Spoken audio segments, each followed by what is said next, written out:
how many impacts of trauma that they occur. And some of them, it's a daily thing.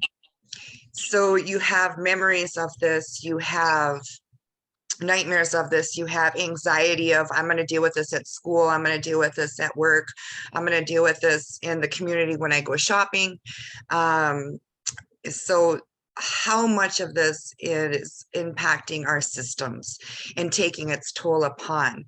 So if we start to look at issues where we're hitting barriers, you're hearing of individuals maybe where they're saying he or she would have never been like this, I never knew him to be like this, and they're developing criminal records, becoming suicidal, but they were so positive, I've never known them to get like this, and they're just not coming out of it. Issues where their personalities absolutely changed and they're doing everything they possibly can, the family's doing, maybe they're seeking treatment and help. This might be the issue. It might be their brain is working against them, their being is working against them. But as we'll go on, it talks about our teachings and the understanding of it, and there's now studies to prove what I'm talking about. If we can go to the next slide. We are going to have to fly through these because there is a lot. So when you think about, again, as I was saying, here is some statistics and some quotes for you about how prevalent it is. But I believe all of you here are working with Indigenous clients or are from the communities. So you know we have the highest rates and everything in the worst ways. But when we look at our cultural teachings, we also, we're a people to persevere. And I'm not just talking my tribe. I've got to sit with many elders over the years from other tribes that are gone now. And through those stories, we've always persevered. And still, would this have impacted them back then? Yes. And how did they persevere? So what were they using to be able to persevere, and how were they coming together? So we're going to get into that a little bit as well. We're just going to be able to scratch the surface today. And if you guys would like, and gals, for us to get more in depth on things, feel free to reach out to me or Doc Foster or to Steve Stein, and we can do a follow-up presentation more focused on whatever it is you guys feel like would help. Next slide.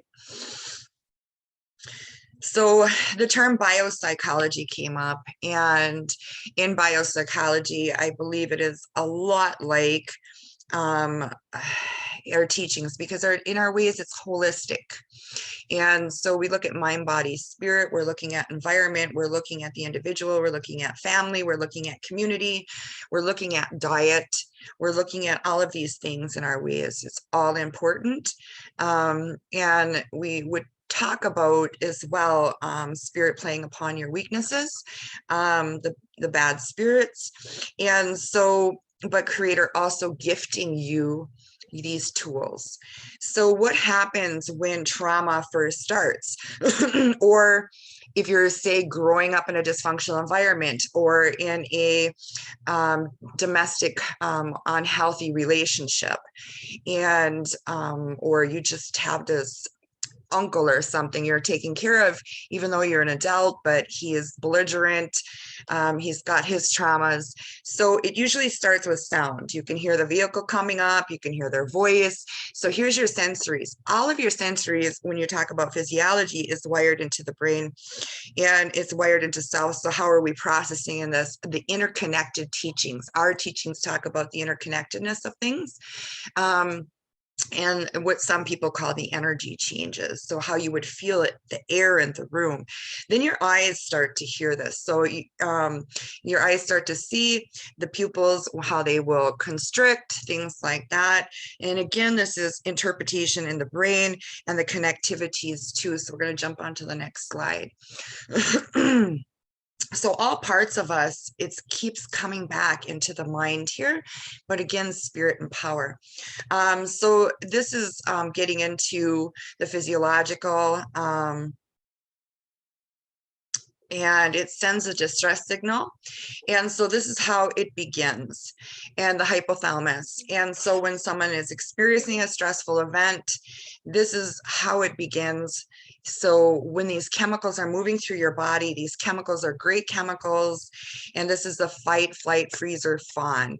And so any kind of stressful moment, it doesn't have to be, you know, somebody being killed in front of you. It doesn't have to be a car accident. Those chemicals are released when you hear the sound of that vehicle pulling up, when you hear the footsteps of them coming down the hallway, whether maybe it's a residential school survivor and it's was a nun. And so that child was hearing those footsteps, things like that. So every time it is coming, sometimes stronger than others. Can we jump to the next slide? This is just to get the gist and get to know and take control. So when we understand what's going on with self, and victims of any kind of situation should be given as much knowledge as possible, what they can do, what to watch out for, what is kind of a textbook response that isn't going to serve them any good. And so when we understand our bodies, maybe we can take our bodies back and work our systems, because it's doing this to help us, not hurt us. And so how can we work with ourselves? So this is the next stage in it. And like I said, I hope you can grab these slides. I really want to make some time for talking, but I know you can see it, and I know you guys can really take this in a bit here. So now this is the autonomic nervous system. So this is the next stages here. And so this is the part on the left that promotes the rest and the digest. So this is afterwards, what's activating afterwards, when you believe the situation's all right, it's over, it's not going to be that bad today. Whatever it is, this is what happens. You come back from work from the lateral violence, you came back from town where there's a lot of systemic racism, you came back from school where there's a lot of bullying and dysfunction. So this is going to kick in. So why is the person now, when it kicks in, it might have to kick in pretty hard, right? Because you were at such a point under duress. And so you might notice that, why is my loved ones so tired and always laying down, or no energy to do anything anymore? And this might be what's going on. So when you notice these organs, and this also is where we develop health problems, and health problems now complex and compound into, well, if you're not feeling well, your overall mental health. So all of this interconnectedness teachings of what we know in our ways. And so we would notice maybe sickness, or we need to start supporting the person in this kind of diet or this kind of medicine, because maybe spirit was letting us know that they were going to down the line have some heart problems or stomach cancer, things like that. Intestinal problems, which is so important, because it is basically your second brain in your body. It is taking in all the nutrients, and it is can create mental health problems with these imbalances. So the other side is the sympathetic, and this is talking the fight, flight, freeze, or fawn response. And so we're looking at these ones that are also impacted. So if they're under this duress all the time, these are being impacted this way. And so how do we best care for the person when maybe they don't have stomach cancer right now, or an ulcer right now, but you know that this child, or you know that that individual just came out of or suffered a life of? Then we would look at a diet that would help soothe that stomach, help it to heal itself, because the creator gives us new cells every single day.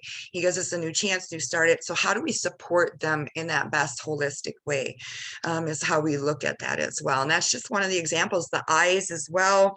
The stress can impact diabetes, and the sugar levels, because of what it's taking from you, and to use to let you know. And what it's trying to do is let you know, it's trying to narrow your focus from everything else that's going on in your life and in your thoughts, and it wants you to restore the balance and the harmony. So it's really trying to do a gift to you. Can we jump on to the next slide? So we get into the renal system and the adrenal glands. And so now we're looking at a lot of people, here in Indian country, suffering back pain, overactive bladders, the diabetes, the high blood pressure. You'll see we have a lot of this, and a lot of it is diet induced, but the stress is not helping it. The dysfunction is not helping it. And you can be out of it but we're going to have to look at, is the brain having a hard time because it reprogrammed itself? And or it's generational trauma, which we'll get into later with the DNA as well. So again, understanding ourselves and helping each other to understand themselves, what we can do to support that part of ourselves or parts, they're all important. So this is going to tell you on the right side of the slide what it's doing for you and why it's doing that. And so you can see it's really trying to help you when you're under these stressful situations. And then you can see here why it's creating and contributing to the diabetes. If you're under prolonged stresses of it, and the body's a wonderful computer, it remembers. And so it continues on that way because it says, hey, you were under a stressful situation for a long time. And far as we know, you're going to end up in it again. So we're going to keep reserving, we're going to keep using, we're going to keep protecting you this way, because what's most important is your life, right? And it's trying to protect you. But what can we step back and look at needs to be then really handled? And then how can we truly take self back and heal self from all of it? Let's jump on the next slide.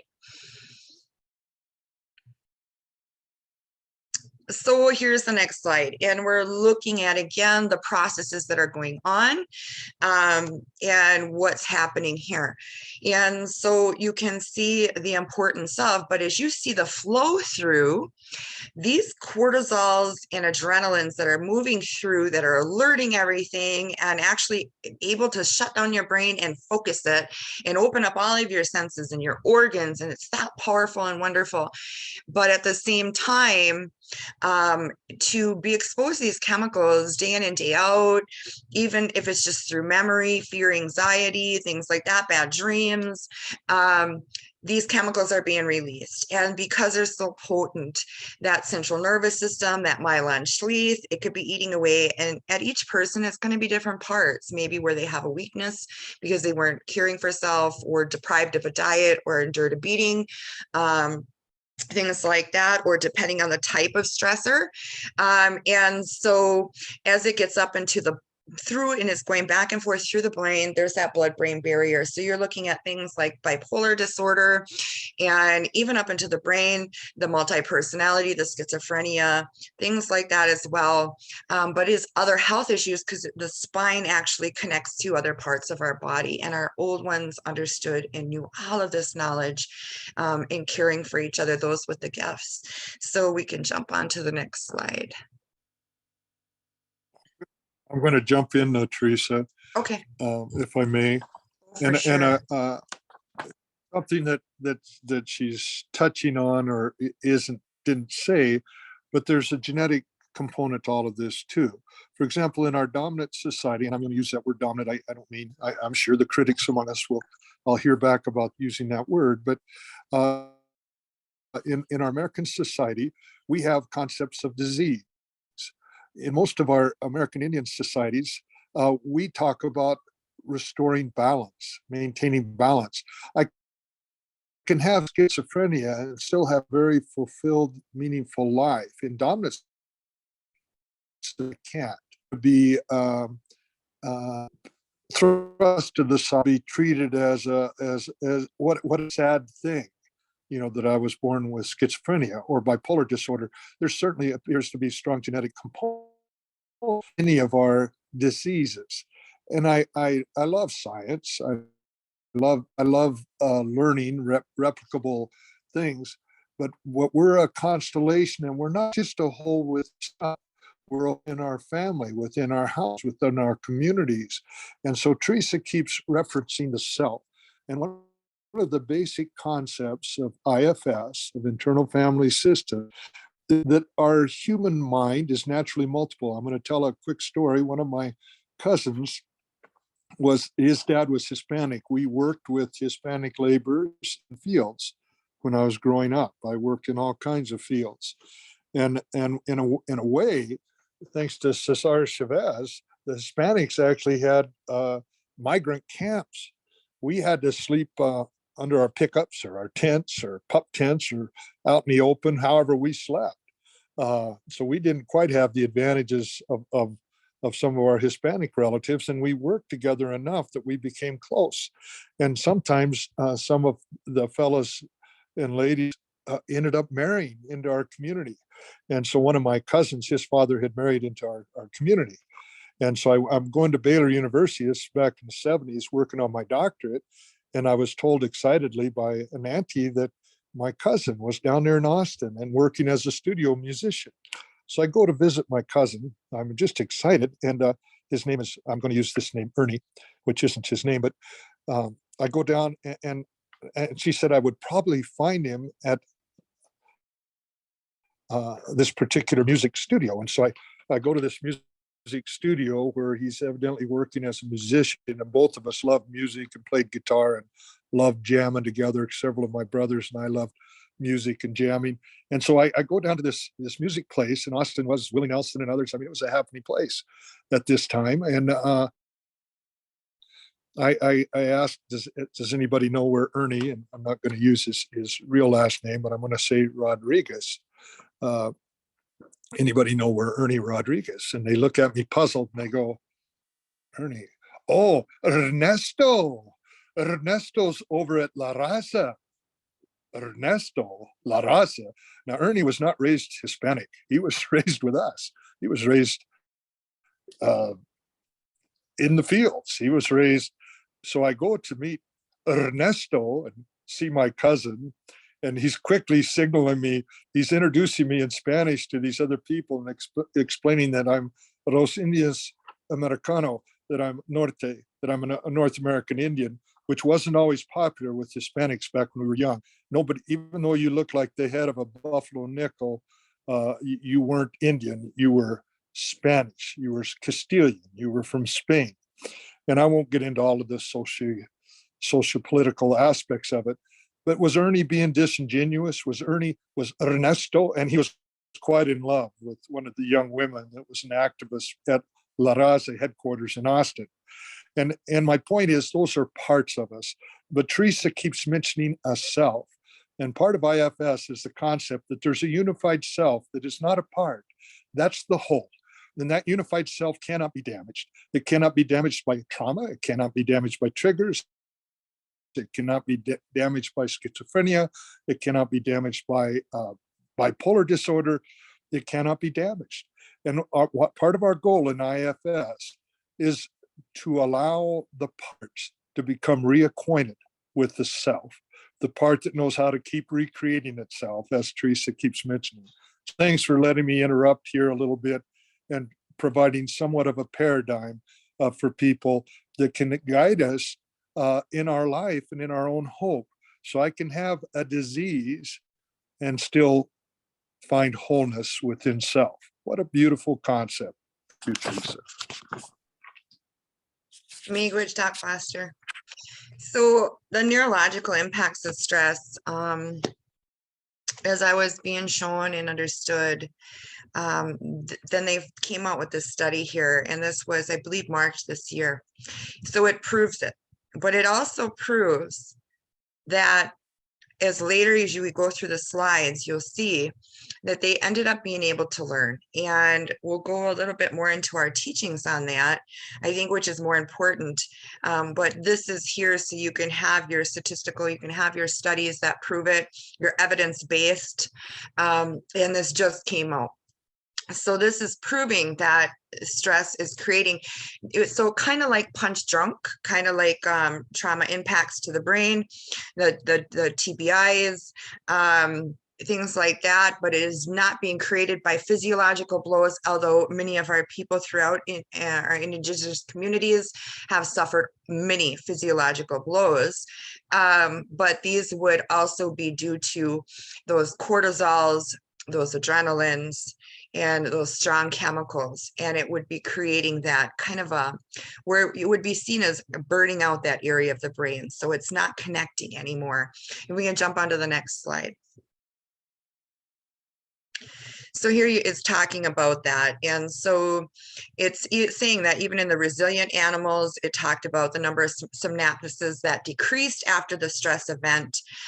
So the healing as well that goes on, but the continued, without the healing, which later we'll get into how we can do this, how it can continue doing damages. The damage can continue to progress.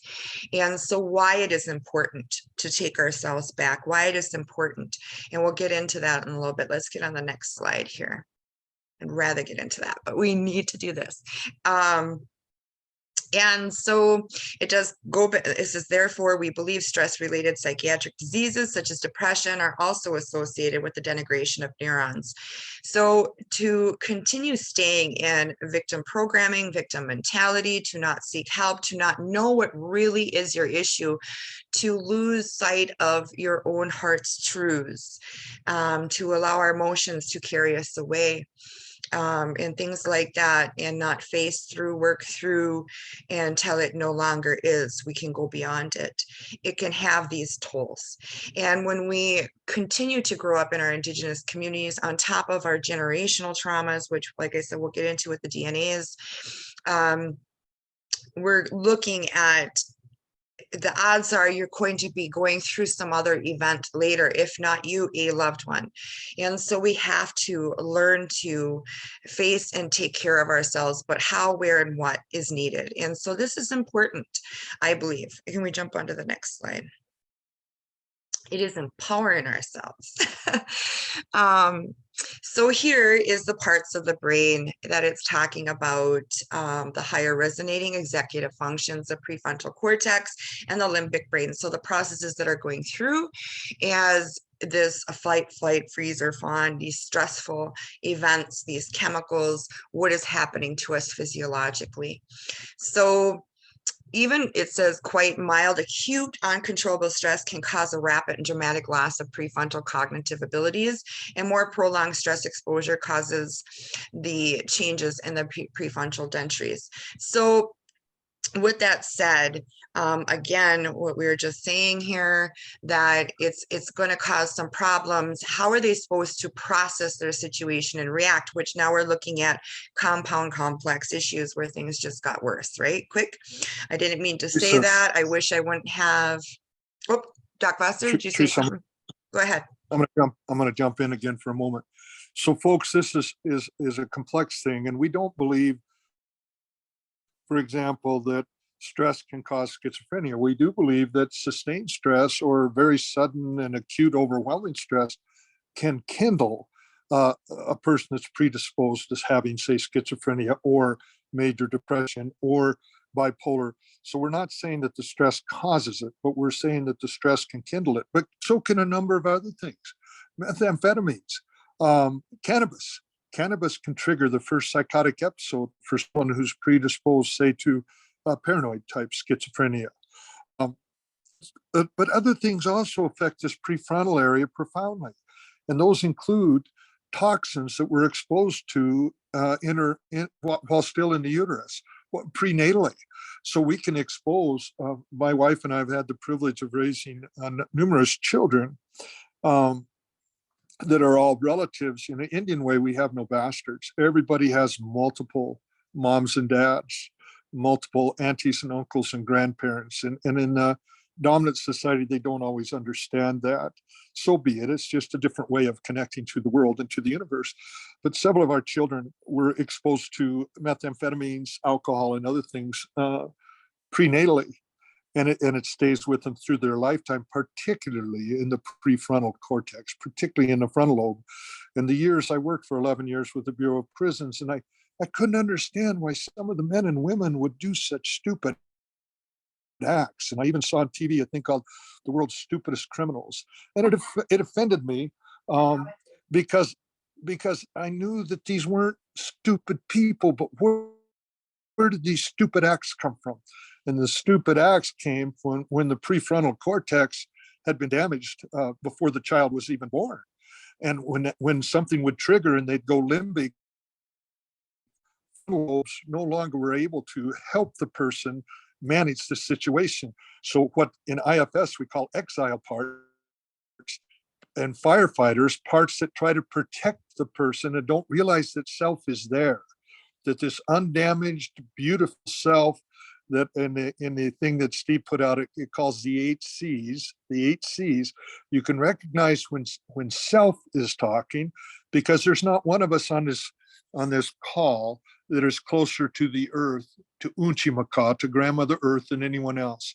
There's not one of us that is closer to this beautiful resource that each of us has, each of us is born with. And I don't care if you consider me an imbecile or if you consider me a genius, I still have this beautiful self within me that can help me restore and help me recover balance, and not alone, but connected and woven into the fabric of all the other people, and not just all the other people, but the animals and the plants and the trees and the land and the earth and the sky and fire, earth, fire, wind, and water. And so now we're called primitive, because we'll talk about these 4 sacred elements, and yet they're not. They're part of each of us that's speaking today. Thank you, Theresa, for letting me interrupt. And I hope this gives some fleshes out a bit more to some of us that I might well have been born with a damaged prefrontal cortex secondary to my mom's use of alcohol before I was born. Or maybe mom fell or something. I don't know. Or maybe you played football without a helmet, or maybe you had a car accident. I don't know. But even these kinds of damages do not keep us from being whole. They do not keep us from becoming fully who we came into this life to be. Thanks, Theresa. Good. So, back up that slide there, Steve. Thank you. So as it goes on, the environmental as well, like Grassy Narrows, Ontario, they suffered so much mercury dumping on their lands, and it spread through the waters, through the food, through the fish, through the plants. So you go to the medicines, you go to the fish to heal yourself, and you're getting re-exposed. And so like Doc Foster said, how they were born, what happened to the people who were already around, you can see that denigration of their cognitive and other learning abilities, things like that. It impacts each one uniquely up there, but they have some common threads. And it also, as you see, impacts where they call religious experience or the appreciation of it. And so a lot of our people are doing everything they can. They're going to ceremonies, they're going to lodge, things like that. And then they're saying things like, they just can't feel that connection, or they just aren't feeling it, and they don't know what to do. This may be a part of the problem. So then what can we do? We'll get into that a little bit more, because there is something, and Creator tells us that in our teachings. Next slide, Steve, talk. So the fight, flight, fawn, freeze traumas, this is your central nervous system in essence. Reminds me of the thunders, the Autonomic Menadug, and so we're looking at, these are where these chemicals are flowing. So you could see how some individuals maybe threw their shoulder out one day, and so it's going to have a weakness there. Gave birth at a really young age, and their spine was still pretty soft, so it may be lower spinal area. They may have these nerve sensitivities, so that they say like fibromyalgias, things like that, but it's also those sensories, becoming hyper aware of your environment, feeling that what some people call energy, but the air, the spirit change in the room, in the area. And so that's being overused, and it needs to be there because it's trying again to help you and protect you. So you can see a little bit more of why maybe, and draw a map to this, is to help draw a map to and how we can heal ourselves or help the individual heal themselves, because again, anything physiological becomes psychological as well, or can. If we can jump onto the next slide. So here is some brain scans and what it looks like. So when some people think it is just psychological, here's some of the physiological evidence of it and what you're looking at. So how are we supposed to think properly, process properly, learn properly, grow and develop in our teachings, things like that, when we have these this, when you look at the scan, what is, and it isn't 24/7 for the individual, but is impacting them. And that is an upside when it is not 24/7, what we can do when it is not, what we can do when it is, to reprogram ourselves, to take back our focus and our brains and where we want to go, what direction. The choices are ours. Creator gives that. And that again is in our teachings, that ultimate choice is ours. It's one thing that spirit doesn't have, but we do. Next slide.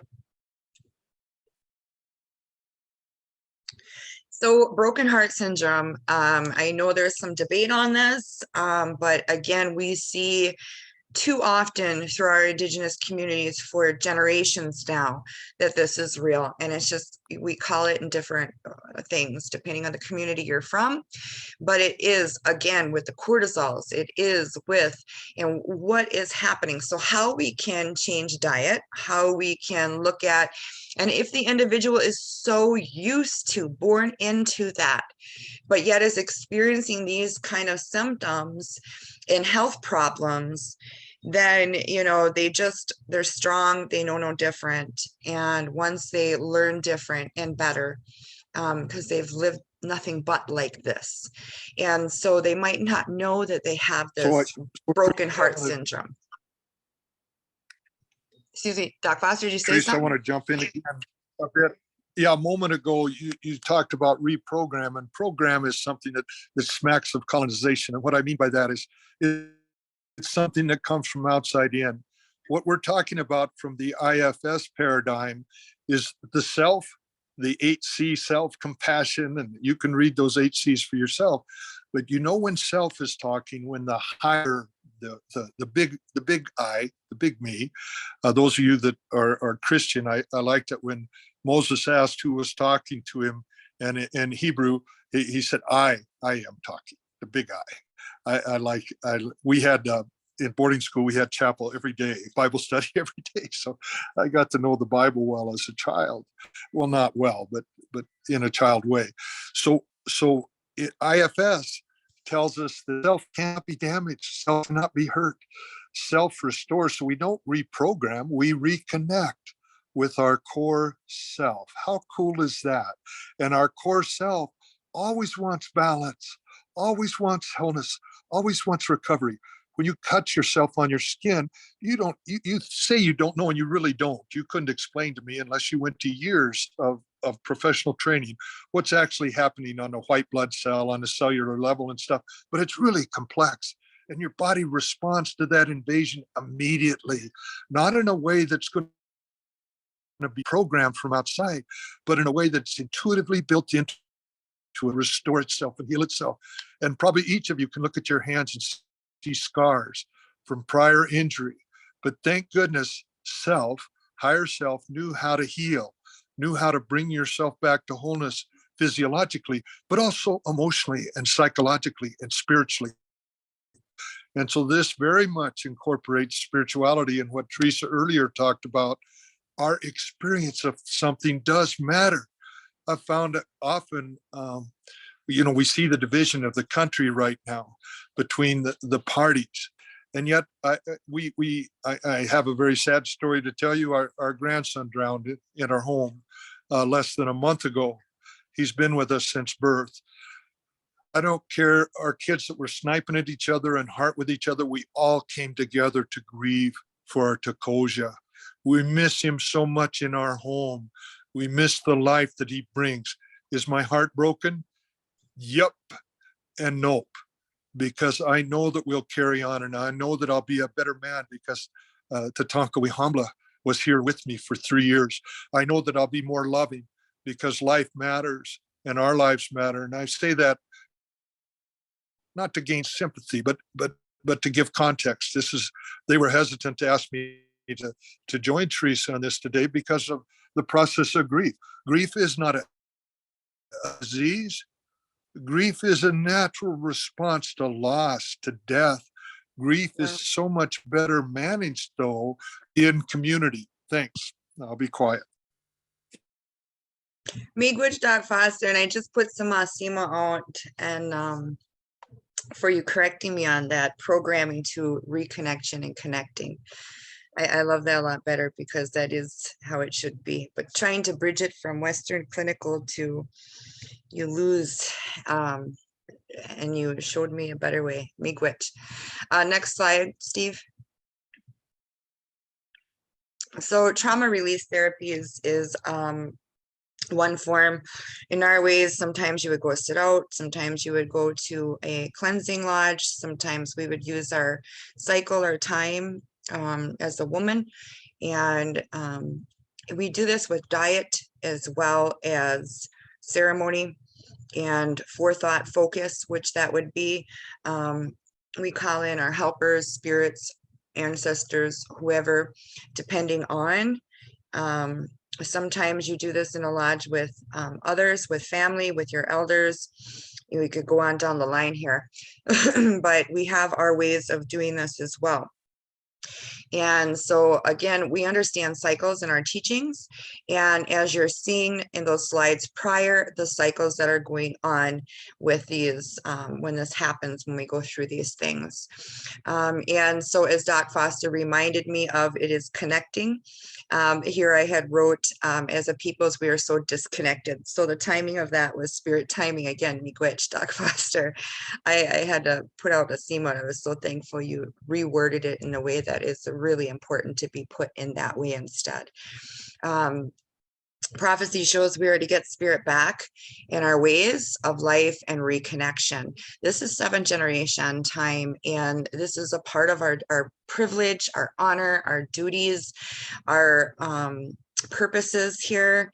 And so part of our healing is to all of our benefits in so many ways. And so to reconnect and to make those choices that are ours, we're not stuck with these traumas that happen to us. What's going on is not ours, it is theirs and their doing. We just happen to be there. And if we ended up continuing on a cycle before we knew better, now we're learning better. So we'll do better. Again, the choice is ours. Next slide. I know we are running short on time here. Talk. So this gets into the limbic system, and it talks about a little bit again with what's happening to your body at what point. And this is where I'm looking at our balance teachings. And so when the bads, it's what I call bad spirit beings, or some people call them Makade Manaduk. And I don't like to focus on them. We just acknowledge that present is there and what's it up to. And cool, thanks for the heads up. Letting me know I got a weakness, letting me know I need to be on top of things, whatever it is. Let me know I'm on the right path and you're threatened, but not get snarky about it.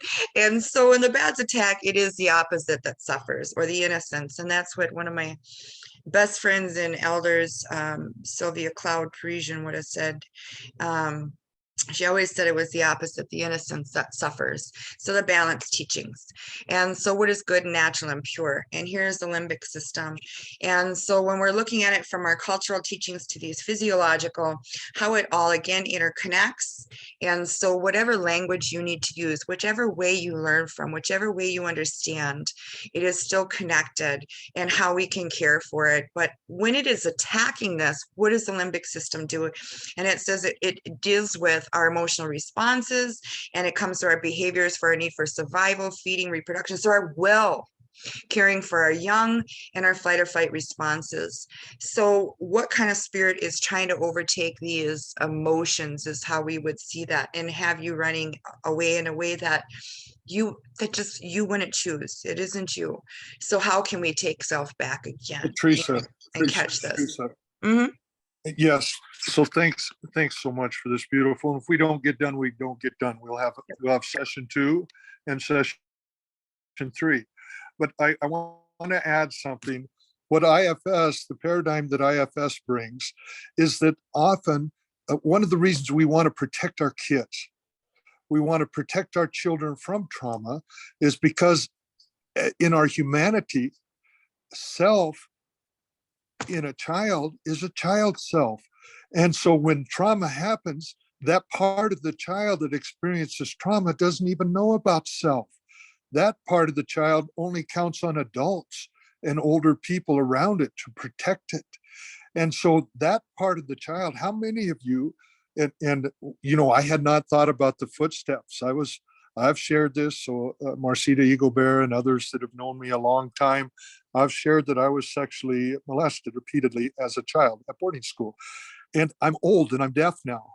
But when the kids walk around the house at night, I still feel the footsteps and immediately wake up, because I would be molested either in the bathroom or in my bed. Now, when I went into the service, I could not use the bathroom. When I got drafted back in '69, I couldn't use the bathroom unless I was by myself. All of our heads were wide open. They'd give you a period to use the bathroom for all these other men. So I would take fire watch at night so I could use the bathroom alone, because that was a trigger. I wasn't going into the bathroom with anybody else in the bathroom. I'm an old guy now, and those triggers are still there. Why? Because a child had to try to figure out how to solve it, because I didn't have a relationship with myself. Self was a child, and self wasn't old enough to take care of me. And as an old man, I can still feel the shame of that when people say, "Oh, you're such an awesome guy." When I heard that as a kid, I thought, "You don't know me. If you really knew me, you wouldn't think I was awesome." Old people would pat me on the head and say, "Danny, how old are you?" And I'd say 14. They'd say, "I wish I was that age again." And I'd think, my God, does it get worse? But at 14, I was finally big enough to protect myself. But my protector was a part of myself, not myself. I didn't get acquainted with myself until I was in the Army, till I was in my 20s. That higher self, that higher consciousness, that compassion. It was so tough for me to trust white people. It was so tough for me to trust white Christian people. Okay, I'm sharing some of those stories because those don't leave us. Those become parts of ourselves. And the parts that are ugly, IFS calls exiles. And the parts that are IFS calls managers. But the dilemma is they don't necessarily come from self. And until those parts are restored to self, they become troubled parts. And so one of the things we do, we call it blending and we call it unburdening. When we separate that part, it's a beautiful process. And so if you have a chance to observe some IFS in action, I really encourage you. And I've seen some remarkable healings and recoveries and regain of balance utilizing this paradigm and approach. Thank you, Theresa. Next slide, Steve. You go talk faster. So I seen Elder June, I believe, spoke up and about imposter syndrome, and I actually was going to add that in here. So miigwech for sharing that. And that also to us in our teachings leads to tricksters and things like that as well. And so the positive effects. And so it just talks about this cultural solution and flowing with life-based. So the positive affectivity of things. And I'm thinking about here is looking at people's gifts and looking at their strengths and things like that is what we need to be working with. So then the endocrinology gets into the branch of physiology and the medicine concerned with these glands and hormones. So we have these issues with our hormones in Indian country, high rates of it, and different types of issues. But you're also looking at things like acne, hair loss, but the manifestation issues with our cycles. And this is, again, oftentimes due to stress, but could be diet or chemical exposures or drug usage, things like that as well. But manifestation of health or sickness, the spirit comes in and moves and takes place. So we're looking at what these two, when you put them together, what it adds is we're looking at what they call chemistry. And wherever thought goes, there goes the chemical that affects your biology through your body. So thoughts are powerful. And the elders used to say, what they say out loud, imagine what they're not saying on the inside and what's going on. So how do we take our thoughts back? How do we assess, is this the person we want to be? Take our characters back. We don't have to let our traumas define us and always be a part of us. Yes, it's a part of our story, but it doesn't have to be this controlling factor within us. And I've seen too many live that truth to not know it isn't true in all sorts of communities, not just Indigenous, but also Black communities as well, Irish communities as well, Holocaust survivors as well.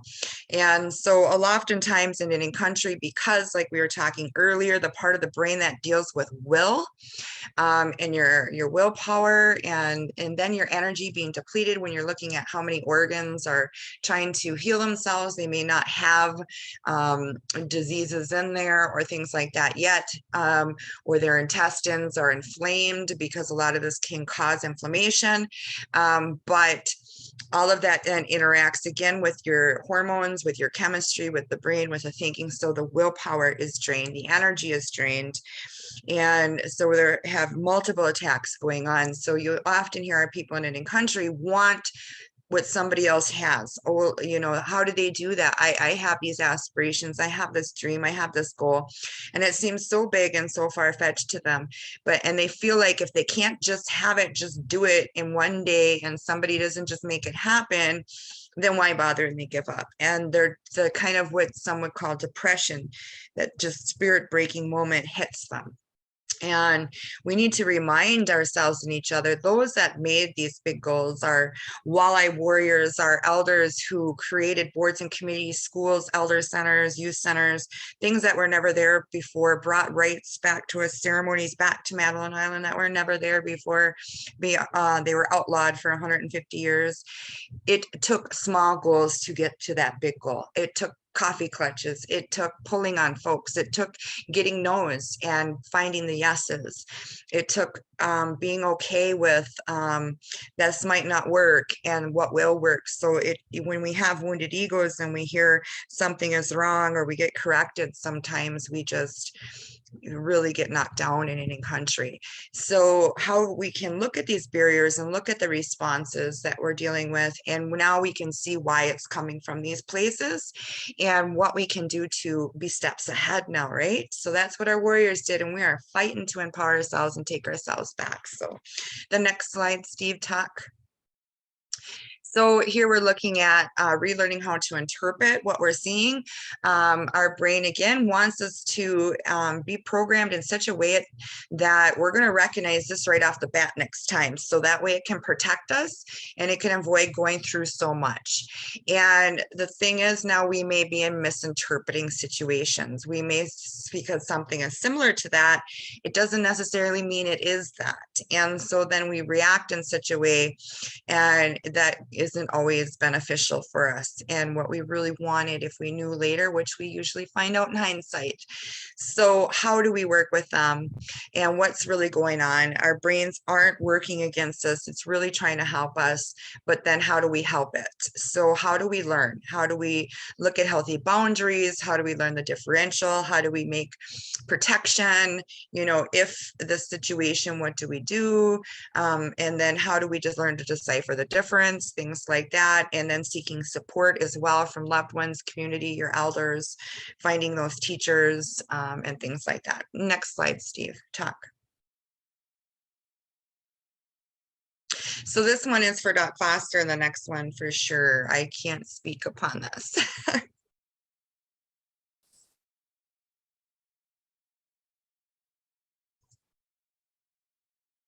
Oh, Doc Foster, you're muted.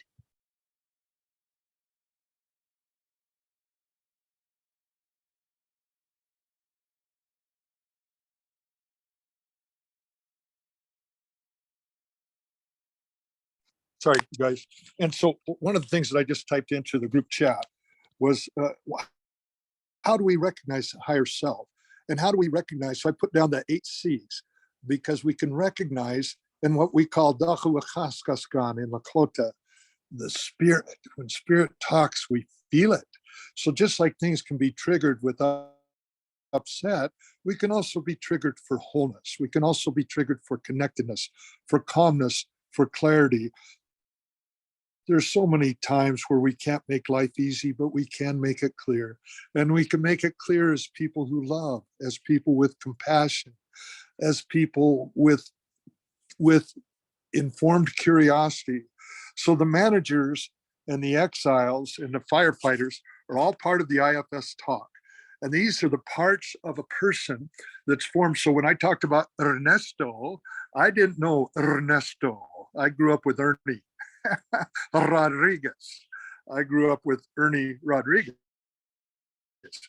And that's not his actual name, but you guys got the gist of the story. Was he being disingenuous? I think he was trying to have a relationship with a firebrand La Raza employee. And so he tailored a part of himself to accommodate that relationship. No, he wasn't really being a liar.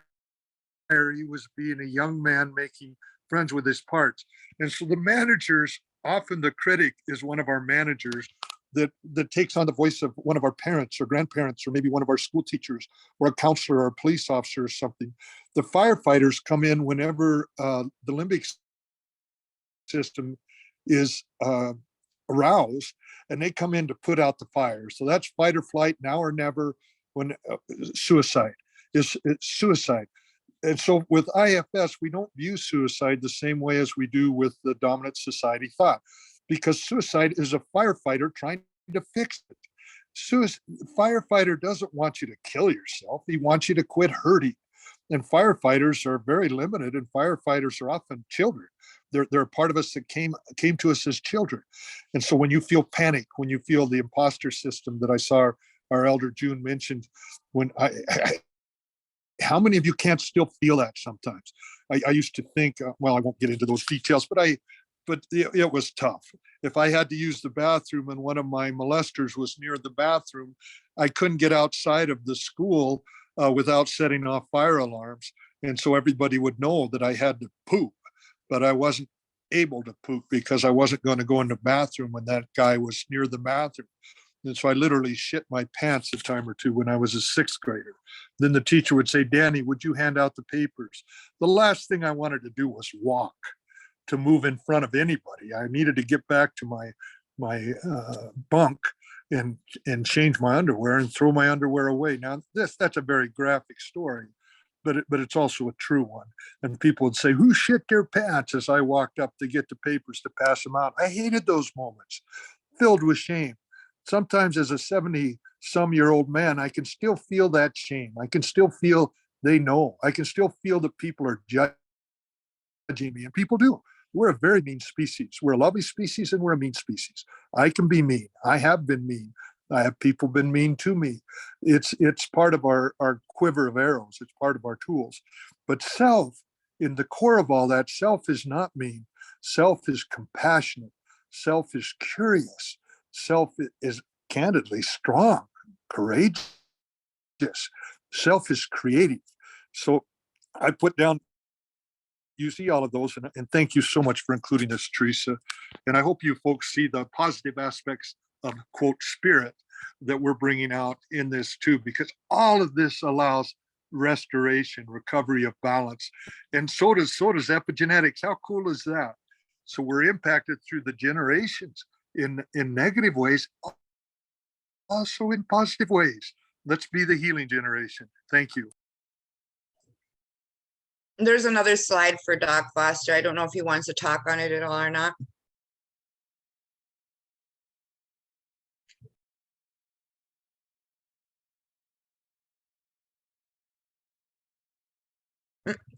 You're muted, Doc Foster.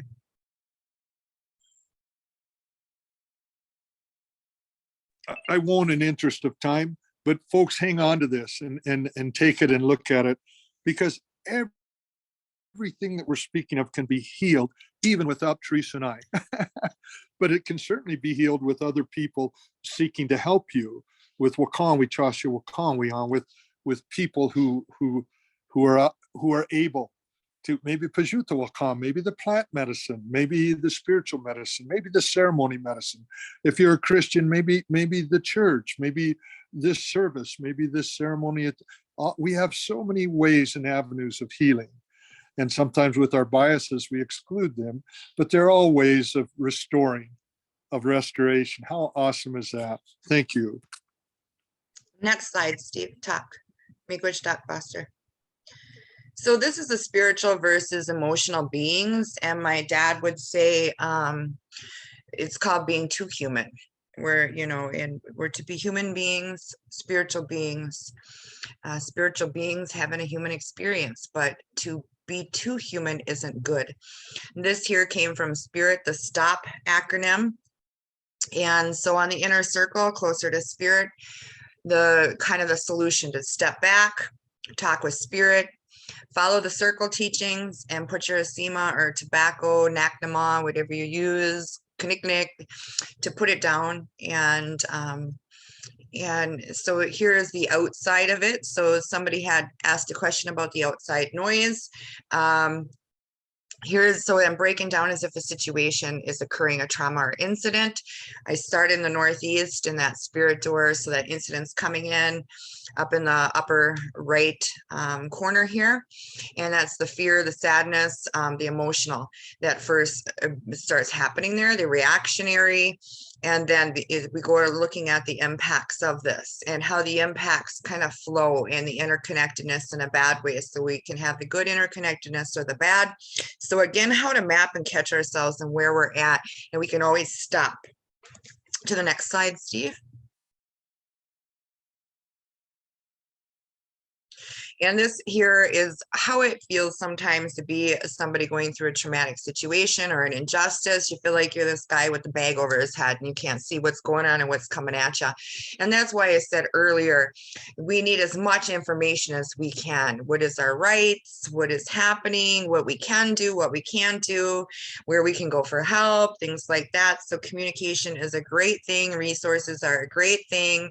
Knowledge and education is a great thing. So they can empower themselves and have those around them, their family, their supporters, their loved ones, friends, whichever is their inner circle, supporting them as well. On to the next slide. So again, we're looking at this. This is just kind of more information on what's happening and where these chemicals are at, what's going on through your body as well. And then through the mind, where you're looking up at the freeze, you're seeing the disassociation, you're seeing the numbness, depression. In our teachings, once we experience disassociation, you're a prime candidate for some spirit stepping in, right? Because your spirit is leaving you sometimes. So again, how we need to take care of ourselves in that way. And this doesn't have to be a permanent thing, but we can call our spirit back. And so that's a part of that healing process. On to the next slide again, because I know time is running out, but you guys, I hope get a chance to look at these slides and use them whichever way works best for you and as spirit moves you. So this here, when trauma surfaces again, on the left side, it talks about conscience speaking to us, our behaviors or responses tell on where we're at, our needs, our weaknesses, etc. So, you know, it lets you know what you can heal, what you can do. So it is no longer an issue or a weakness again, or it is at least a growth. It's not as bad until it is no longer a weakness again. Our Wuzhou teachings, there's no snow on the ground right now. I'm not saying his name. And we got enough foolishness right now. Others teach us, him and others teach us how we can hear self and why it is wise to take self back, control self, and get your power back. So all parts of our bodies in those teachings do talk to us. And we just have to learn its language and what it's trying to tell us. And through this understanding, we're able to learn a little bit more and see it in each other, right? Next slide, Steve, talk. So all of this is talking about due to trauma and after trauma. So when it surfaces again, the parts that maybe we didn't get to push through all the way, learn from all the way, empower ourselves, take ourselves, every part of self back yet from.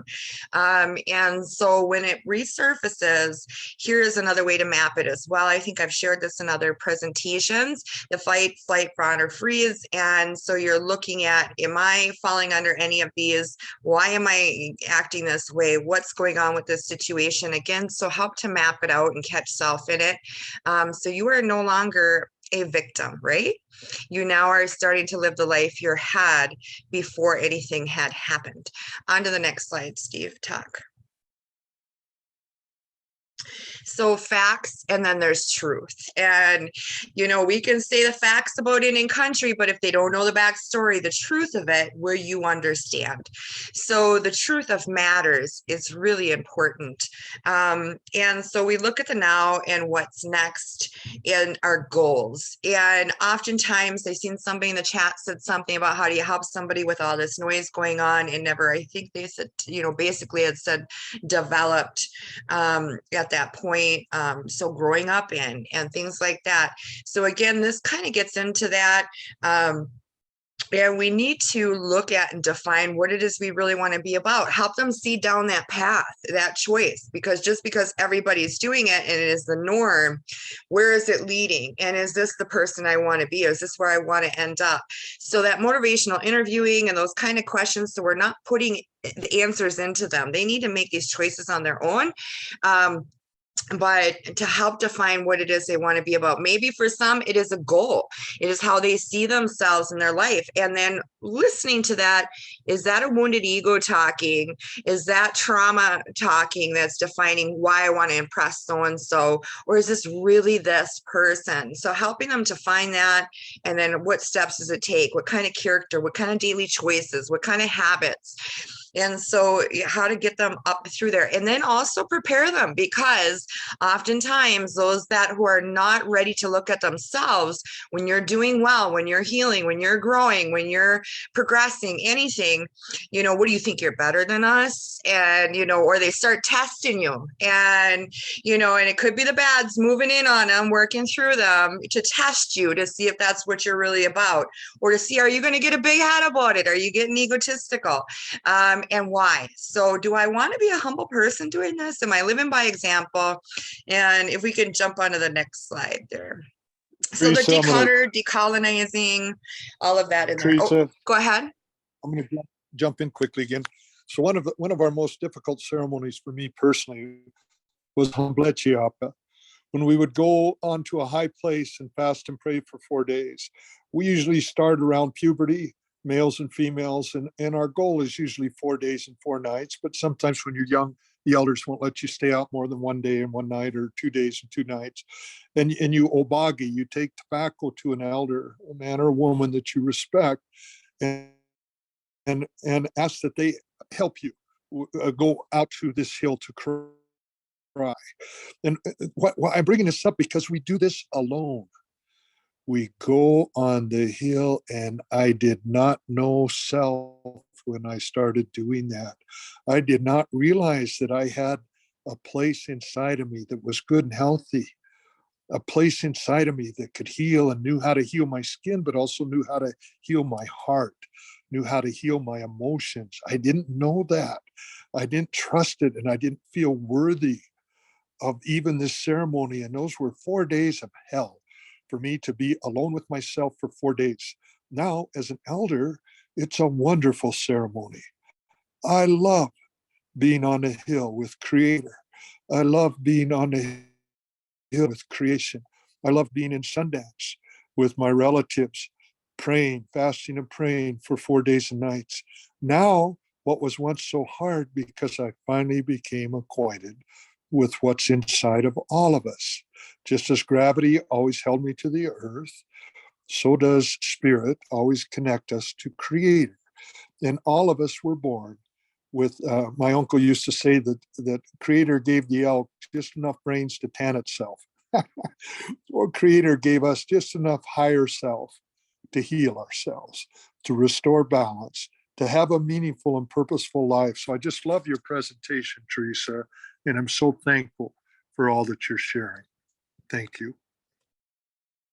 Miigwech Doc Foster, we might run a few minutes over time here, but we're almost to the end of it. And so again, this kind of gets into that a little bit more. What's getting attacked, how to be at our best and fullest potential every day. So to be really honest with ourselves, our situations, our lives. And as we learn more and know more and realize what more is not good or normal or healthy or part of what we want, and then how was that impacting our life? Sometimes when you learned wrong, you didn't know better. And now that you do, what can we do to change that? So next slide, Steve, talk.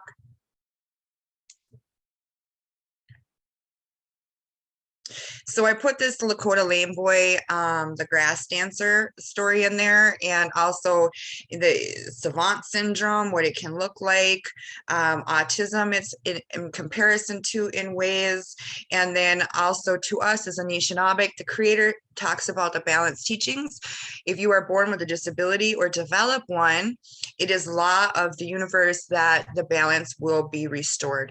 So if say you lose your vision, you may develop a better hearing, better sense of smell, better sense of taste, better sense of touch and things like that. And if you say have developed an inability to learn music and you were a great musician, you may become more sports-like, things like that. So the balance teachings, your brain is going to pull, and that study that I put up in the beginning showed that. It's proved that in the beginning of March in that neuro study, that our bodies, our brains are going to try to figure it out. So if they're having a cognitive block on things, an emotional negative response to things due to trauma's impact, they have these other parts of self, as Doc Foster was going on, and that they can pull from.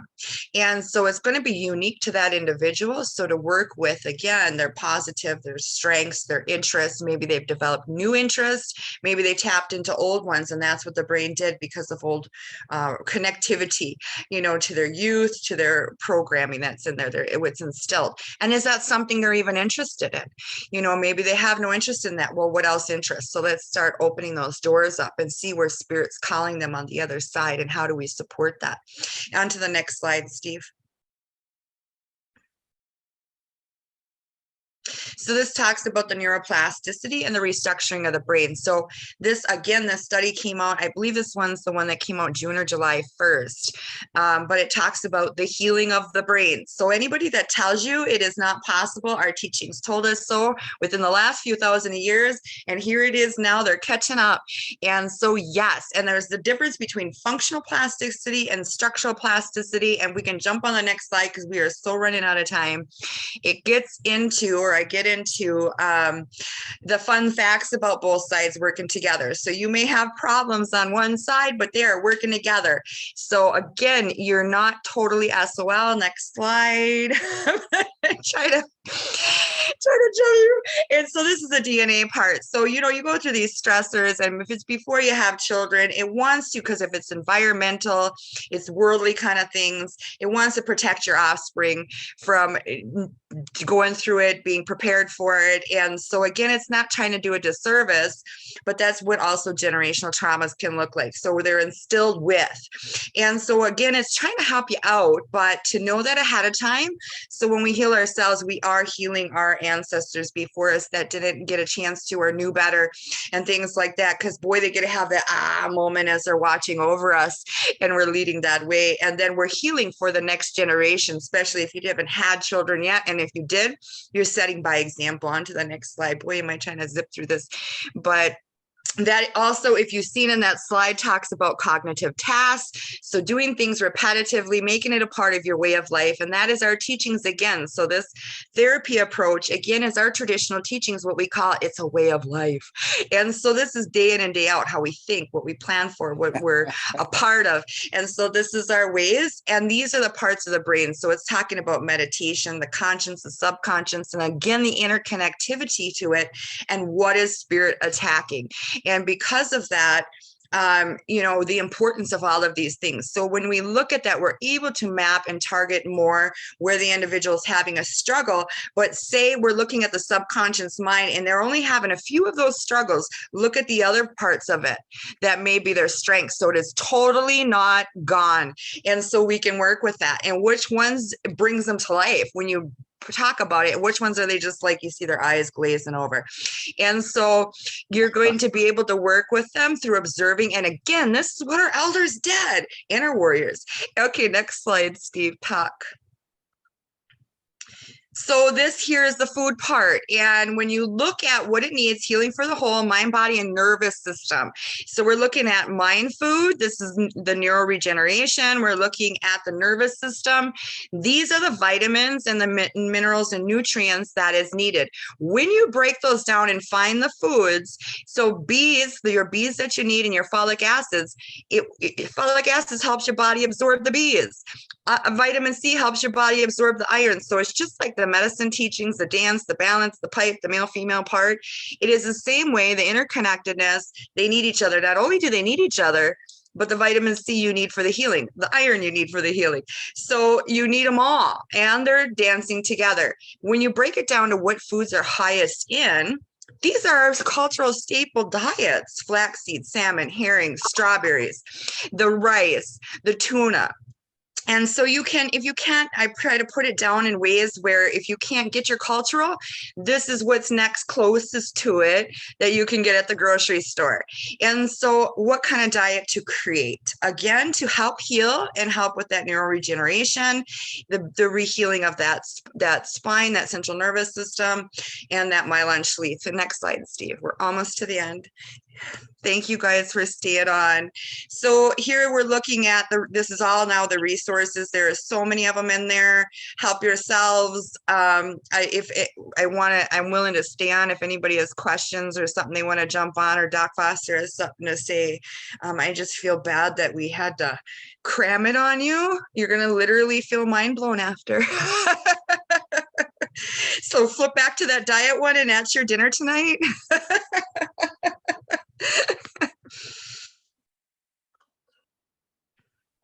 Theresa, thank you so much.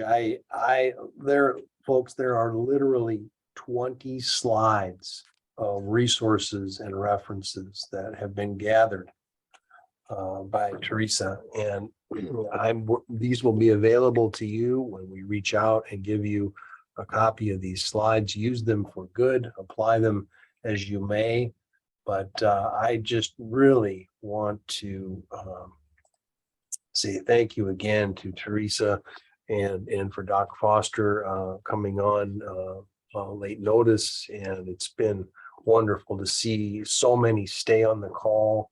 I know we ran a little over, but maybe this is a platform for us to do a follow-up to this, and we can revisit some of these things and speak more about them and have a little more time for some questions.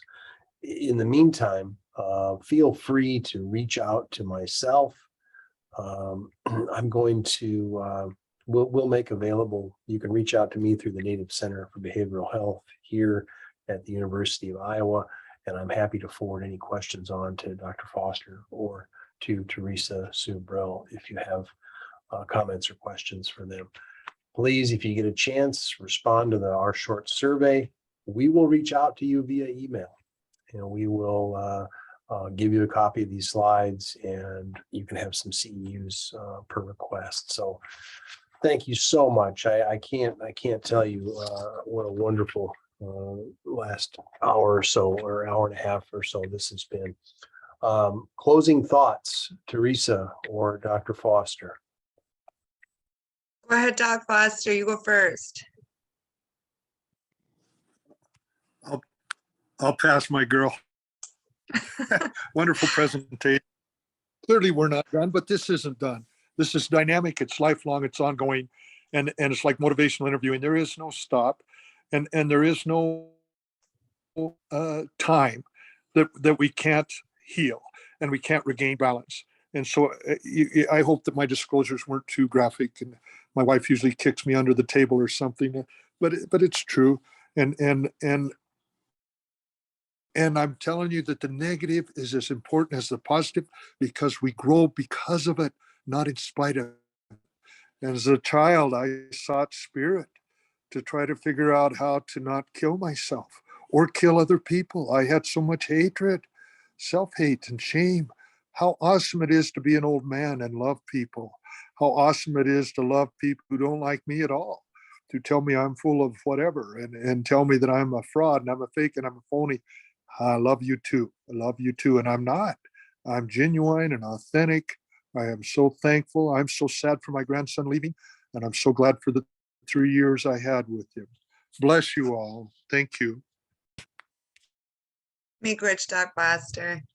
So a lot of the resources I put in there, some of them are articles, valid sources where it breaks it down. So what they call textbook for dummies, but it's in layman's terms. You don't need a doctorate to understand. It just makes it so simple. And I really appreciate those articles. Then I have studies in there as well, many of them from great sources. So it would be recognized by your grantors and directors for you to do implementing a program changing and things like that. And so, or writing grants and, trying to do these changes. So it's all in there for you. So you have that evidence based in there. And then I cited the sources as well, if you ever want to pull or need them. They're at the very bottom, last couple slides there. And so you're welcome to that. Let me or Doc Foster or Steve Stein, especially if you want us to do another presentation through this venue, what scope that you would like us to focus in. So we're not trying to scratch the surface. We can just get more in depth on something here, and let us know what that is. And Steve can arrange that. Otherwise, if you need to talk to me or Doc Foster, our emails are on the presentation. You can reach out to us as well. I'll throw Doc Foster under the bus and just put him out there. But make which for your time and staying on. I really appreciate that. I didn't, it seemed like it'd be a disservice to leave anything out. And it's hard to cram it in the few minutes, and especially when it's teachings, but we can do this. I really firmly believe our people aren't stuck. We're not stuck in these places. We're not stuck with these traumas, and we're not stuck in any situation. And this now proves it. And so, and then how we can do it holistically, by taking care of all of self and getting all of self back. So Miigwech Doc Foster for sharing this about this other therapy approach as well. And that's in there. There's a link at the bottom to what he's talking about to their website. Well, again, I want to thank everyone for attending today. We will broadcast again next month. We will have another topic, and we'll circle back to this one. I'm making a note to do just that. So again, I want to thank everyone, our presenters, and all of you for staying on today. Until next time, stay safe, stay healthy, and stay connected. We'll see you again. Wapila, Doc Foster. Omapi.